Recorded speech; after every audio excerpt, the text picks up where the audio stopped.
Hello friends. तो जो आज हम टॉपिक के बारे में पढ़ने जा रहे हैं वो है power factor. Means power factor होता क्या है और बेसिकली इसका यूज़ क्या है और कितने टाइप के पावर फैक्टर होते हैं। सबसे पहले हम लोग जानेंगे पावर फैक्टर होता क्या है। तो इसको हम लोग बेसिकली इन सिंपल लैंग्वेज बोल सकते हैं angle between voltage and current. ये डेफिनेशन तो नहीं है बट हाँ एक अपन इसको सिंपली समझने के लिए बोल सकते हैं कि angle between voltage and current है। सो ऐसा मान लो कि अगर आपका ये वोल्टेज है, ये वोल्टेज की वेव फॉर्म है, ठीक है,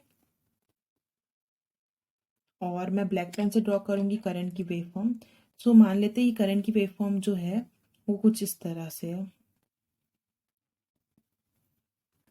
ये ब्लैक से मैं ड्रॉ कर रही हूँ करंट की वेव फॉर्म एंड ये जो मैंने ब्लू से ड्रॉ किया है ये वोल्टेज की वेव फॉर्म है।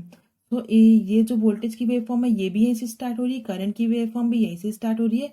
तो इन दोनों के बीच में कोई भी एंगल डिफरेंस नहीं है। सो यहाँ पे हम लोग जो बोल सकते हैं, यहाँ पे जो एंगल है वो जीरो है, एंगल 0 डिग्री है, 0 डिग्री है।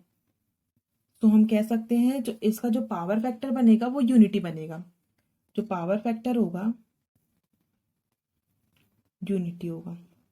अब जो मैंने यहाँ पे आपको बताया है कि ये angle between voltage and current है, तो किस चीज का एंगल है भाई? जैसे साइन एंगल होता है, कोसाइन एंगल होता है, टेन एंगल होता है, तो किस चीज की? ये तो कोसाइन एंगल है, ये कोसाइन एंगल है। कोसाइन एंगल बिटवीन, मैंने कोसाइन एंगल लिया है इसीलिए तो जब हमने कॉस जीरो लिया तब हमारा पावर फैक्टर यूनिटी आ रहा है, नहीं तो कैसे पावर फैक्टर यूनिटी आता? इसीलिए यूनिटी आ रहा है। अब मैं आपको नेक्स्ट वेव फॉर्म ड्रॉ करके बताऊंगी। अब हम यहाँ पे ड्रॉ करेंगे wave form something like this.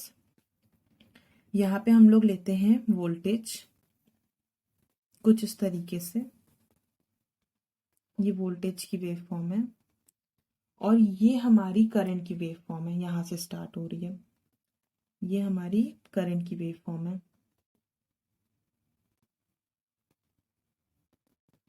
ये करंट है, ये वोल्टेज है।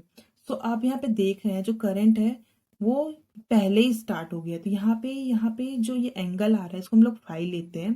तो ये जो एंगल है वो लीडिंग है, मीन्स यहाँ पे करंट जो है वो लीडिंग है हमारे जो वोल्टेज से है। तो हम लोग इसको बोलते हैं, अगर हम लोग यहाँ पे एंगल देखा जाए तो यहाँ पे एंगल है फाई, और जो हम लोग पावर फैक्टर बोलते हैं इसको हम लोग डिफाइन करते हैं एज लीडिंग पावर फैक्टर।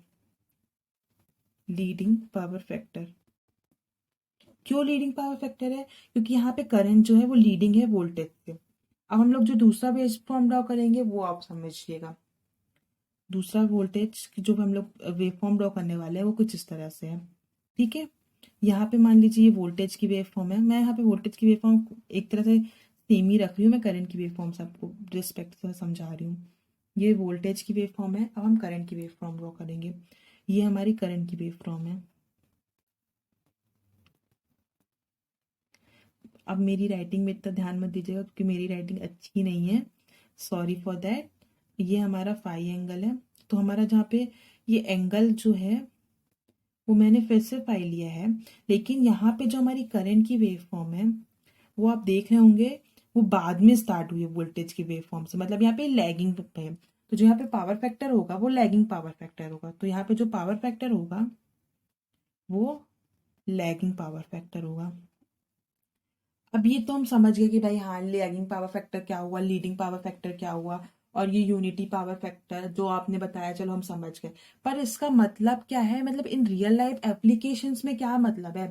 आप लोगों ने एक टर्म पढ़ा होगा एक्टिव पावर और एक रिएक्टिव पावर। एक आपने पढ़ा होगा एक्टिव पावर और एक आपने टर्म पढ़ा होगा रिएक्टिव पावर। तो ये जो पावर फैक्टर है ना हमको मेजर बताता है कि हमने कितनी रिएक्टिव पावर कंज्यूम की।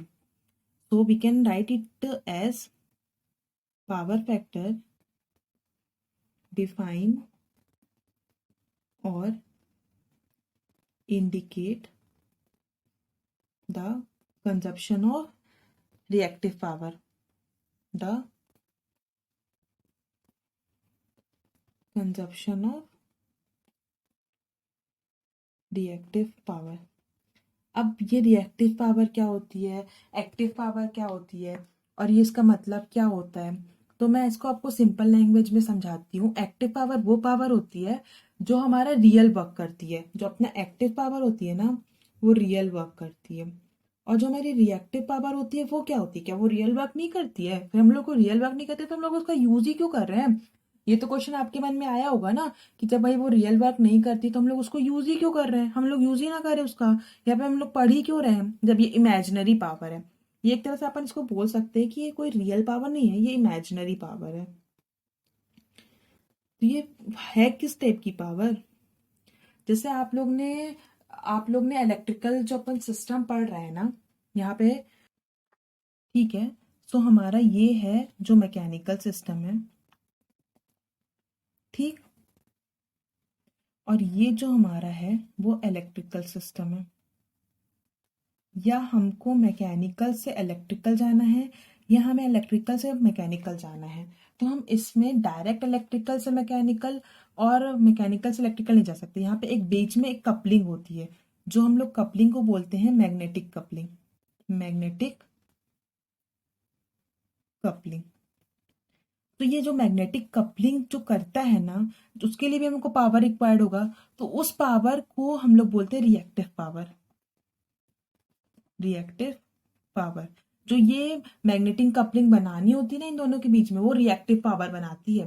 तो जो हमारी रिएक्टिव पावर है ना, वो बहुत इंपॉर्टेंट पावर है।